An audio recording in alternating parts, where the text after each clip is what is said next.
Someone told me a while back that the meaning of hope was hang on, pain ends. And I really believe that because I think these people are hanging on and they're in a lot of pain. Hope Southern Indiana gives them the lifeline that they need just to make it. Hope is a faith-based organization, and I'm a very strong Christian. I chose Hope to work because I love to help people. Hope Southern Indiana is more than 50 years old. It originally started with 3 or 4 downtown neighborhood churches here in New Albany and has now grown to more than 50 churches that work with us in some form or fashion. Hope brings love and compassion to the friendless, the homeless, the empty, scared, alone, desperate, and confused. So today, Hope provides a place where people can volunteer, where they can minister, where people help others by serving in many capacities through the various programs that are in place to provide for basic physical needs and stand in the gap to pray and serve emotional and spiritual needs. We have the privilege of being face to face with those that we're working with. You look at them as representing Christ, then they look back at you and you are representing Christ. Prayer is very important to our community and to the people that we visit here at Hope Southern Indiana.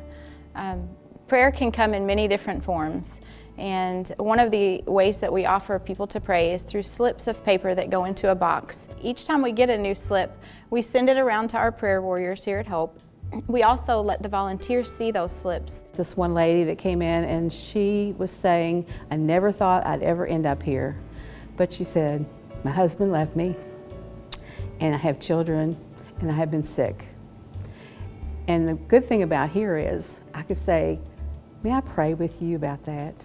And I was able to. A young lady, we'll call her Jane, when she first came, she was very broken. One of the questions I asked her was, name some positive things about yourself. And she could only name 2. For homework, I said, you know what, I want you to smile. She came back the next week and she had shared that she had been to church with her grandmother. When you do something in charity, you can't give anything away.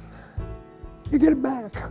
I leave here, I'll say I come in with a quarter and leave with $5. That's just the way I feel like I have gained from just being here. To tell why I do it, it's almost self-serving. It feels good. You can give immediate happiness and joy to some of the kids. A little girl came in one day with her mama, and they had tattered clothes and everything. And they were obviously needed a lot of stuff. And we started stacking that food up there on the shelf for them. And that little girl's eyes kept getting bigger and bigger and bigger. And finally she just said, Mommy, did God give me all this food? And I said, yes, little girl, he surely did. He surely did. Together we can spread hope to those in our community who are in crisis and move toward experiencing the love of Christ, His healing, and His true message of hope.